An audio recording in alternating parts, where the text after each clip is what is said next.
ಇನ್ನೊಂದು ಕಾರಣ personally observe ಮಾಡಿರೋದು ಏನಂದರೆ ಎಕ್ಸ್ಪೆಕ್ಟೇಷನ್ಸ್. ಅಂದರೆ ನನಗೆ ಏನು ಬೇಕೋ ನಾನು ಮಾಡೋದಕ್ಕಿಂತ ಸೊಸೈಟಿನಲ್ಲಿ ಎಲ್ಲರೂ ಮಾಡ್ತಾ ಇದ್ದಾರೆ, ಅದಕ್ಕೆ ನಾನು ಮಾಡ್ತೀನಿ.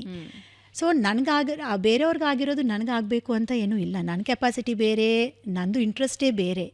ಫಾರ್ ಎಕ್ಸಾಂಪಲ್, ನೀವು ಎಜುಕೇಷನ್ ಸಿಸ್ಟಮ್ ತೊಗೊಂಡ್ರು ಅಥವಾ ಕಾಲೇಜ್ದು ನೋಡಿದ್ರು 10th ಸ್ಟ್ಯಾಂಡರ್ಡ್ ಆದಮೇಲೆ PU ಆದಮೇಲೆ UG ಆದಮೇಲೆ PG ಆದಮೇಲೆ ಕೆಲಸಕ್ಕೆ ಸೇರ್ಕೋಬೇಕು, ಆಮೇಲೆ ಫ್ಯಾಮಿಲಿ ಮಾಡಿಕೊಂಡು this is a proper structuring ಆಗೋಗಿದೆ ಎಲ್ಲರಿಗೂ.